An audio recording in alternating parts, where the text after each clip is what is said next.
two sets of dinosaur fossils from the Jurassic period have been discovered in southwest China's Yunnan province. It's been hailed as one of the century's most important archaeological finds, the body of a Bronze Age mountaineer, which scientists believe could be 4,000 years old.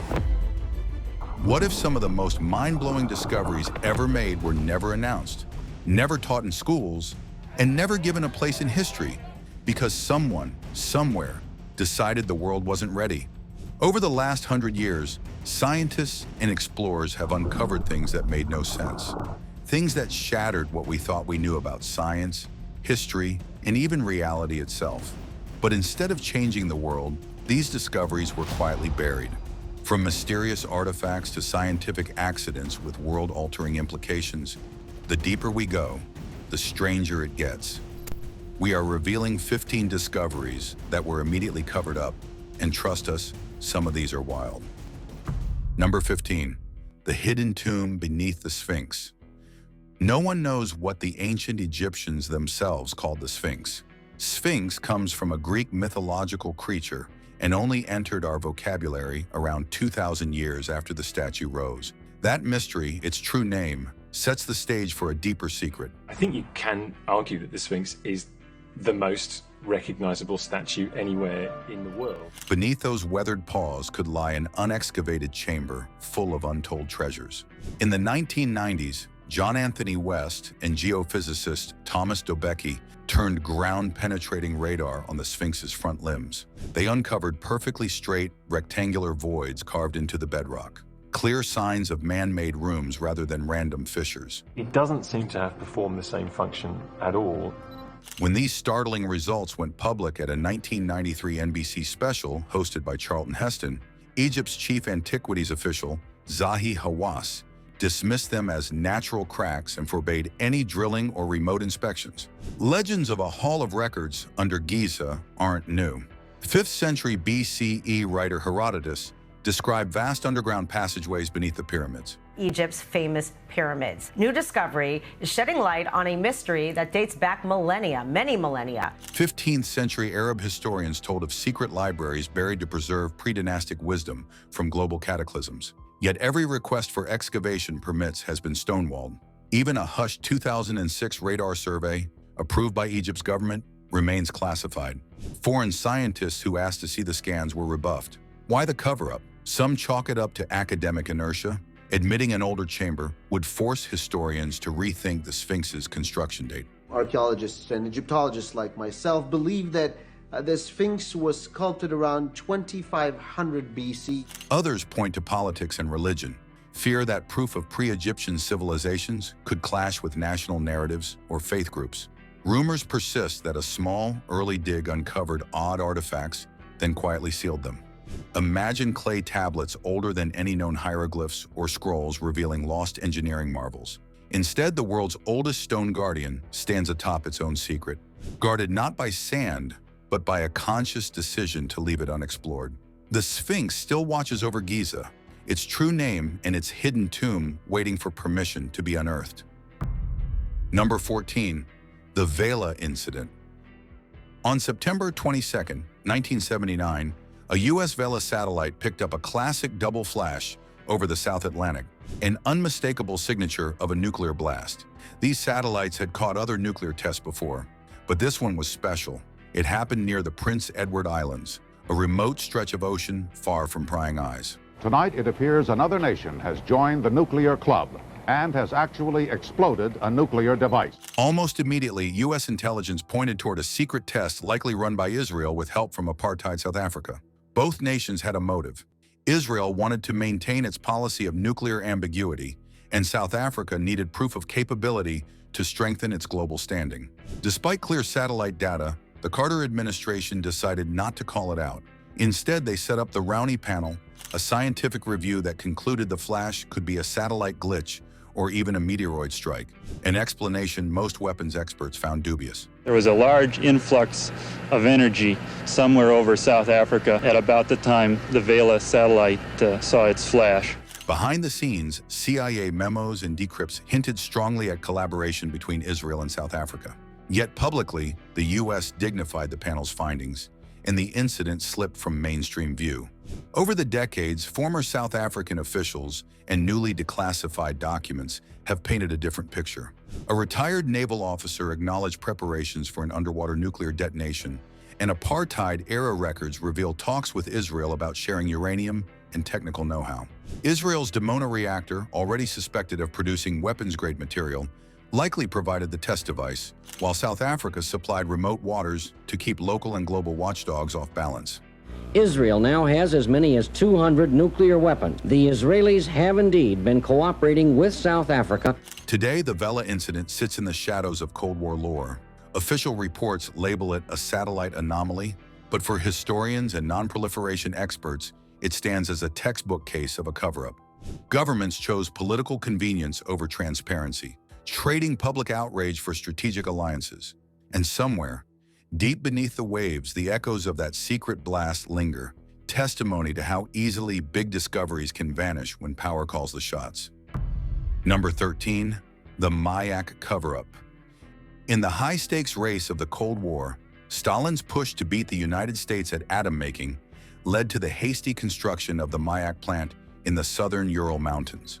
Officially hidden behind barbed wire and military checkpoints, the facility churned out plutonium by the ton and poured its radioactive leftovers into nearby rivers and underground ditches. The Soviets pumped waste directly into the river for many years, and entire tracts of land were contaminated. Villagers drank the poisoned water, their fields and livestock tainted, long before anyone grasped the danger.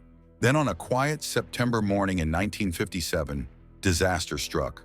A cooling tank filled with concentrated nuclear waste overheated. Without proper safety valves or warning systems, the liquid dried into a crust, built up intense pressure, and finally exploded with the force of a small hydrogen bomb. A dense, orange-brown cloud of radiation drifted across hundreds of square miles. Farms, villages, forests, and lakes were instantly laced with deadly isotopes. Estimates suggest 500,000 people felt the fallout sting, even though Soviet authorities never admitted what truly happened. They're contaminated enough here. She wonders why they're still being so mistreated. They're like guinea pigs. Instead of help, survivors got vague orders. Evacuate now. There's an illness outbreak. Homes were sealed, names erased from official registries, and entire communities vanished from maps. For decades, the world only knew of Mayak through whispers among scientists and scant data smuggled out by dissidents. Meanwhile, the plant carried on, still Russia's top nuclear site, and the true scale of sickness and genetic damage remained buried. It wasn't until Glasnost that the tale finally saw daylight, shocking a world primed to fear Chernobyl, yet unaware that Mayak's secret blast had been far worse. Today, silent hills and overgrown villages stand as tombstones to a cover-up that barred sunlight for 40 years, and counting. Number 12, the Kecksburg UFO incident. On a winter evening in December 1965, a blazing fireball tore through the night sky over southern Ontario and the northeastern United States. Its trail glowed bright enough to be seen for hundreds of miles. The wife and I seen the streak in the sky and heard it on the radio. In rural Pennsylvania, near the tiny village of Kecksburg, families stepped outside to watch the strange light disappear behind the trees. And moments later, a thunderous roar echoed through the valley. Local boys pedaled their bikes toward the woods, curiosity pushing them forward even as their hearts pounded with a mix of awe and dread. They found a wooded ravine still smoldering, though smoke curls had already faded into the chill. At first glance, the object looked like a giant acorn, its smooth, coppery shell half buried in the frozen ground.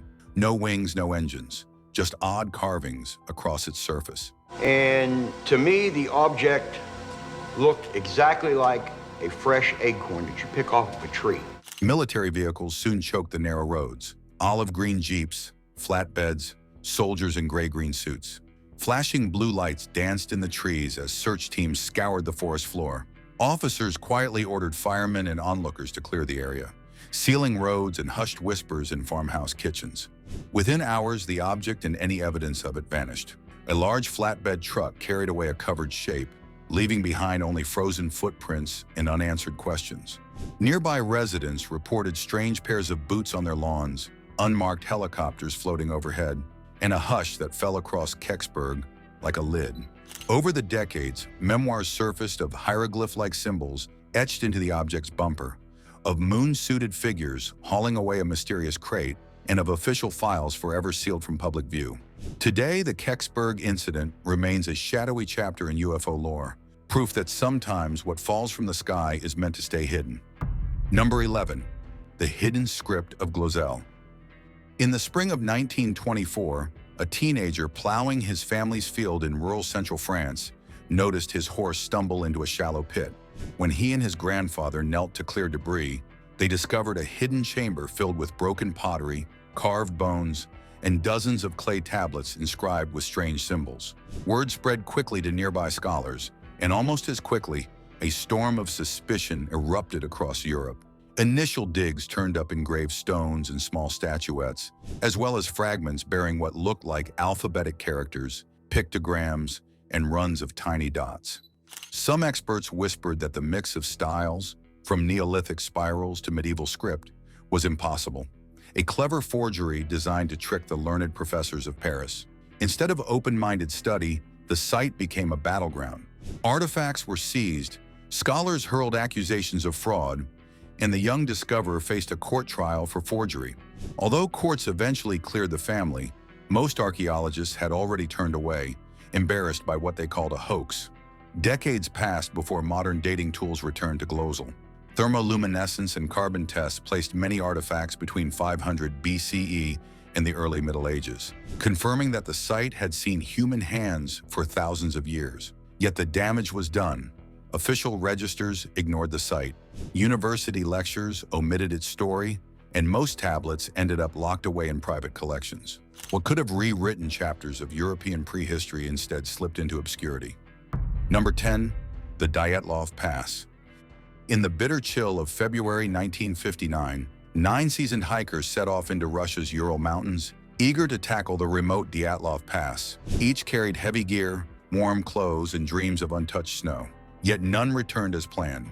They were hiking into the Ural Mountains to take this thing called their Level 3 hiking test, which sounds really lame. When rescuers finally reached their camp weeks later, they found the tent shredded from the inside, its occupants gone without a fight. Bodies lay scattered across the ice, some dressed in light shirts and socks despite temperatures plunging below -30 degrees Celsius. One hiker's ribs were crushed as if under immense force. Another's skull bore a deep, unexplained fracture. No tracks dotted the snow around the site, no hint of animal prowlers or an avalanche's rubble, only footprints of the hikers leading away into the dark. The Soviet investigation closed fast, blaming a powerful natural force, then promptly locked the files. Rumors swirled of odd lights dancing in the sky that night, and whispers of secret weapons tests run by the nearby military. The KGB watched every step of any inquiry, snatching photos and logs, leaving families in the shadows. After the Soviet Union's fall, hopes rose for clarity.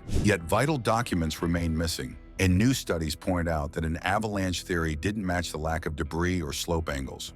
And so these 9 hikers were the best. In 2019, officials revisited the case, again naming an avalanche the accepted scapegoat. Experts balked, noting the tissue damage looked more like a heavy blow than snow pressure. Today, Dyatlov Pass endures as a cold puzzle, its true cause buried by secrecy and fear. Whether triggered by a hidden test, an otherworldly flare, or some freak of nature, those final footprints vanish into silence, leaving only unanswered questions. Number 9. Qumran's Cheat Sheet.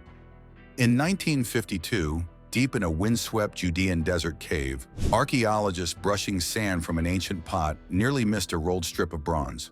Deep in the Judean desert, close to the Dead Sea, are caves once used by 2nd century Jewish rebels. Unlike its fragile parchment companions found nearby, this copper scroll survived the millennia, albeit as a rusted coil. When carefully unrolled, its etched lines didn't whisper prophecies or pray for deliverance. Instead, it laid out the world's oldest treasure map. Divided into cryptic entries, the scroll lists 64 hiding spots scattered across hills, cisterns, and fortified enclosures around Jerusalem. It names vaults where tons of gold, silver, and gilded artifacts, perhaps relics lifted from the Second Temple, lay buried in secret shafts and behind sealed walls.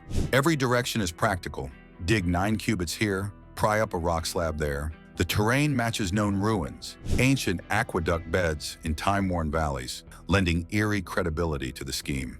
But hidden with them were biblical treasures, the like of which Israel has not seen in over half a century. Still, almost from day one, scholars balked. Some dismissed it as a symbolic ruse. Others feared stirring political unrest by publicizing hidden temple wealth. In the 1960s, one determined explorer scouted valley by valley, only to be stymied by bureaucratic red tape and shifting permits.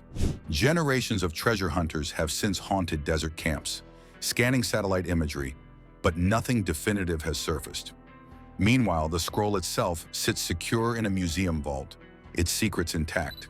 The Copper Scroll remains an outlier among its biblical peers. No psalms, no prophecies, only a ledger for a vanished fortune. Its hush isn't due to a lack of intrigue. Officials in Jerusalem reportedly weigh the fallout of unearthing massive temple treasures, claims, religious fervor, diplomatic tangles.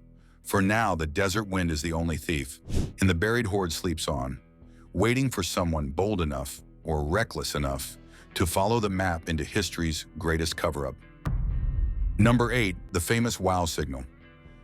Just after dinner on August 15, 1977, a lonely radio telescope nestled in Ohio's flat fields picked up something strange. For 72 seconds, a sharp burst of energy blipped at 1,420 megahertz, the so-called hydrogen line that any civilization eavesdropping on the cosmos would know to use. Volunteer astronomer Jerry Eamon saw the printout, circled the odd sequence in red, and scribbled "wow," and the legend was born. That moment in scientific history has become so well known that the sound he charted is now known as the WOW signal. That signal wasn't a drifting pulsar, a satellite, or any known earthly chatter.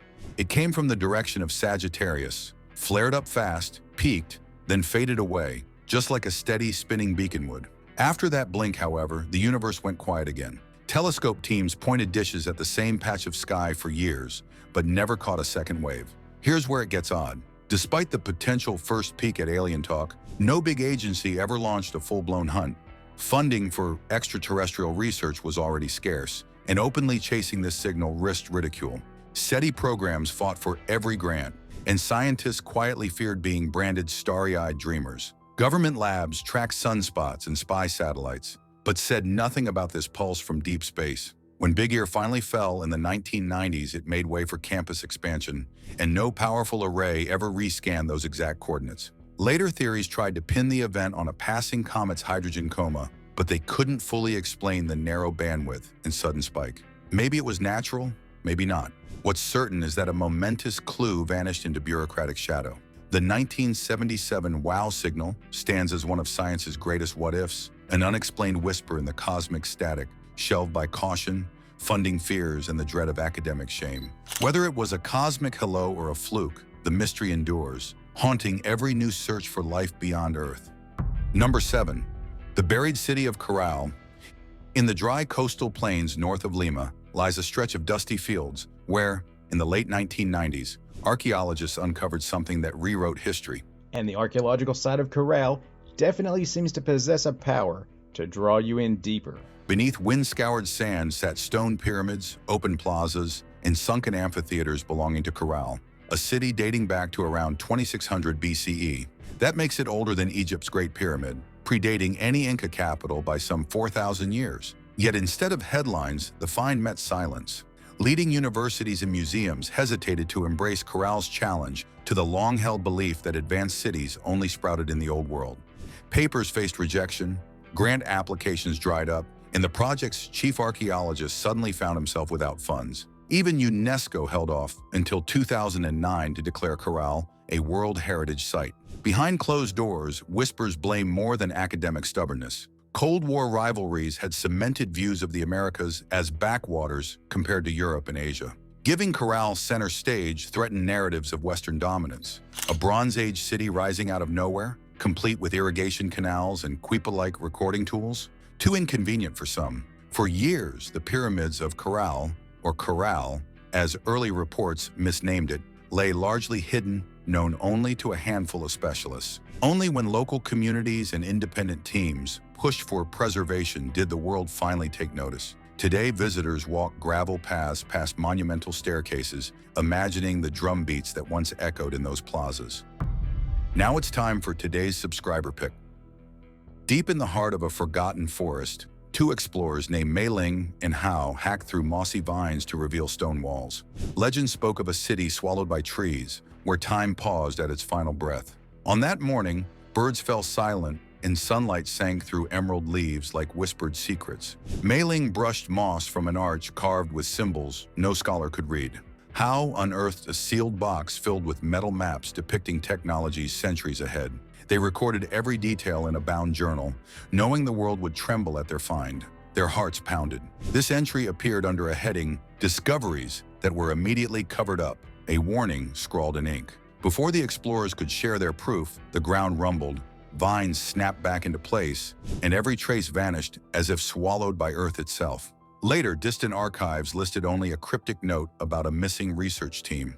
No photographs or official reports escaped censorship. Now, decades have passed, and only that journal remains. Could anyone pierce the forest's silence and lift the cover-up? Number 6. The Green Run. Late on December 23, 1949, something strange drifted over eastern Washington. Officials at the Hanford plutonium plant flipped switches and sent a cloud of radioactive gases into the air. They called it the Green Run, a code name for an experiment no one outside a handful of military and lab officers knew about. The aim was simple on paper: test U.S. Air Force detection gear by simulating a Soviet release. In reality, filters meant to trap iodine-131 were turned off, and 5,500 to 12,000 curies of that isotope poured into the sky, along with even more xenon-133. Over the next hours, winds carried these invisible particles across towns and farms. People downwind unknowingly breathed in tiny bits of radioactive iodine, which then settled in milk and crops. Local doctors saw odd spikes in thyroid issues years later, though at the time no warning bells rang in public bulletins. The tiny detectors carried by Air Force planes did their job. They pinpointed the drifting plume. Back at Hanford, engineers patted themselves on the back and logged the data. Behind closed doors, however, worries flickered. Lab reports noted troubling blips on health monitors. Internal memos hinted at unease over long-term fallout. Yet the government kept the full story under wraps. No newspapers ran front-page alerts. No town meetings took place. Radiation releases, once paused after Green Run, resumed in the early 1960s under fresh tests, each cloaked in secrecy. Decades later, Freedom of Information Act requests pulled back the curtain. Number 5. The Forbidden Coastline. In 1929, dusty walls of Istanbul's Topkapı Fortress sheltered a secret scholar's find, a weathered parchment dated 1513, credited to Ottoman Admiral Piri Reis. At first glance, its sweep of Europe, Africa, and the western shores of South America seemed plausible. Then came the shock. The northern edge of Antarctica lay bare. A, that there are pyramids on Antarctica, and B, the famous Piri Reis map, which apparently shows the coastline of the continent. No ice, and drawn with uncanny precision. How could sailors chart a landlocked under miles of ice until the 19th century? According to the Admiral's notes, maps from ancient mariners, some claim to pre-Alexander the Great, fed into his chart. Modern scholars scratched their heads. Longitude lines on the parchment aligned far too accurately for any navigator before chronometers existed.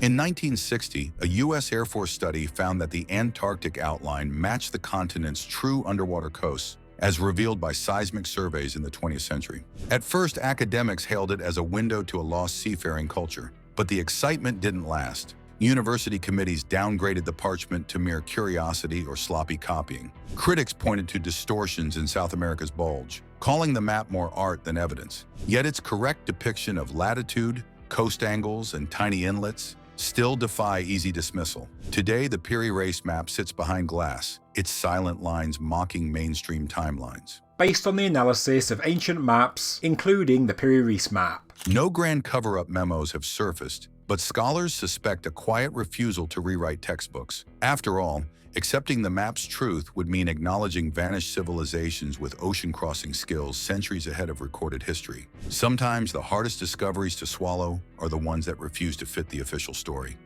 Number 4. Passport to Oblivion.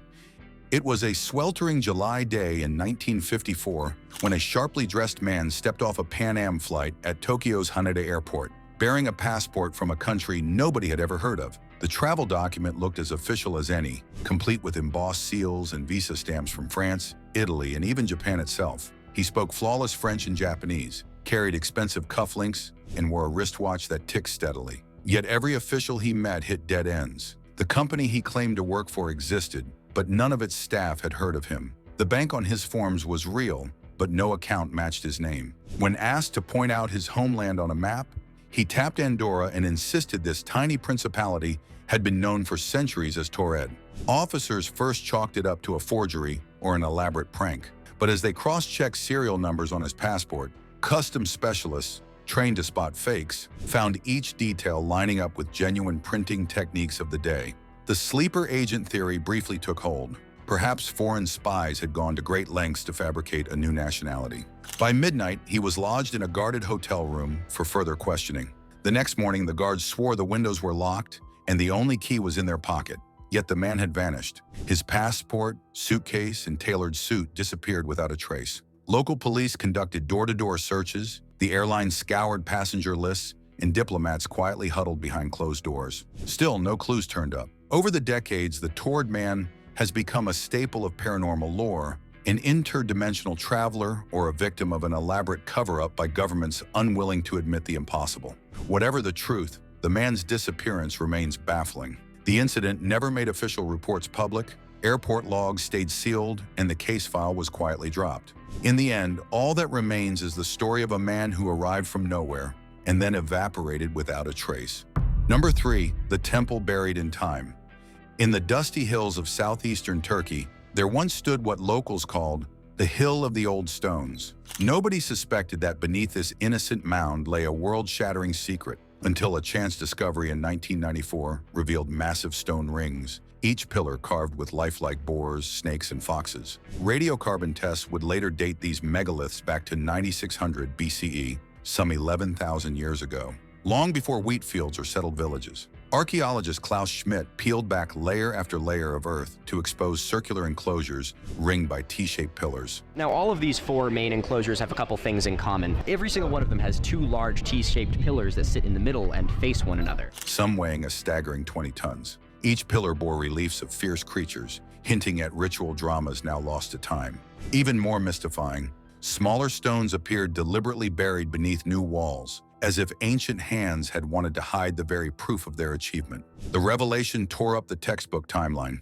Until then, scholars believed agriculture sparked a complex society. Göbekli Tepe insisted ritual gathering and symbolic art might have come first, then spurred the sowing of fields. It is the oldest section of Göbekli Tepe, dating back nearly 12,000 years. Yet the academic world greeted this bombshell with cold shoulders. Limited grants, scarce excavation permissions, and years of textbook inertia meant the site lingered in scholarly limbo well into the 2000s. UNESCO recognition only arrived in 2018, decades after the first dig. Today, just a fraction, under 10%, of the site has been unearthed. New digs nearby at Karahoyuk suggest Göbekli Tepe was not a lone marvel, but one of many hubs in a hidden culture of hunter-gatherers turned master stonemasons. Each year, researchers pry deeper, uncovering tangled walls and more buried rings. The real twist is how this discovery was nearly erased by disbelief. No cloak and dagger cover-up, just the slow drift of funds, editorial snubs, and university curricula that refused to change. But those T-shaped guardians, carved long before history began, have the last word. Sometimes the greatest discoveries are those we choose to ignore. Number 2, Siberia's secret blast. On the morning of June 30th, 1908, a silent sky over Siberia ruptured with a force beyond any recorded blast. A fiery orb hurtled through the cold air above the Tunguska River basin, detonating some kilometers above the ground. In a single instant, it flattened roughly 80 million trees across 800 square miles. Very high wind blowing radially outward from the center, from ground zero. And so that's the direction that the trees blow down. The shock wave rattling roofs and shattering windows hundreds of miles away. Yet no crater marked the spot. No metal shards lay buried in the earth. For decades, the Russian Empire barely mentioned the event, and early Soviet leaders delayed proper field studies until 1927. When scientists finally trudged into the scorched taiga, they found trees felled in a dramatic starburst pattern, branches pointing outward like spokes on a wheel, pointing to a mid-air explosion? Speculation ran wild. A comet fragment, an asteroid, even whispers of a natural nuclear blast. Millions of pine trees, larches, and birches are destroyed by the pressure wave and the fires. But once official research under the Academy of Sciences quickly silenced anything beyond a simple rock from space. Cold War secrecy wrapped the region in further mystery. Declassified documents hint that military experts studied unusual energy readings, hunting ways to harness or weaponize the power behind that Siberian sky bomb. Yet when the USSR fell, teams returned to confirm only an airburst, still finding no reliable debris. Modern expeditions deploy tree ring analysis and snow pit sampling, but speak only of shock waves and blast patterns. Number 1. Ancient road beneath the waves.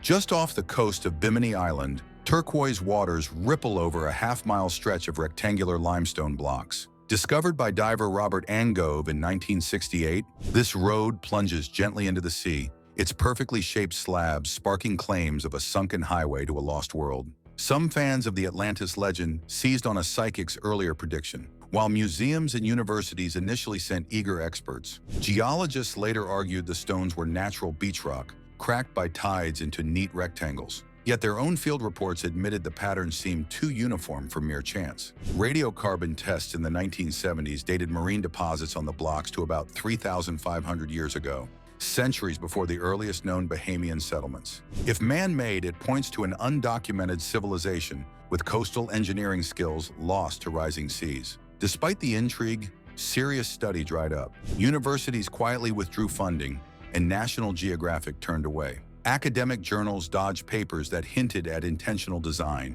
fearing career-ending association with fringe theories. In research circles, Bimini Road became shorthand for a discovery not tidy enough to fit standard history. The Bimini Road has inspired fascination since the 1960s. But similar submerged structures, from the coasts of Japan to the Mediterranean, show ancient people did build elaborate waterfront installations. Could these blocks be the remains of a stone causeway linking islands now 2 fathoms beneath the waves? Or did shifting currents carve out a natural mosaic that merely tricks the eye?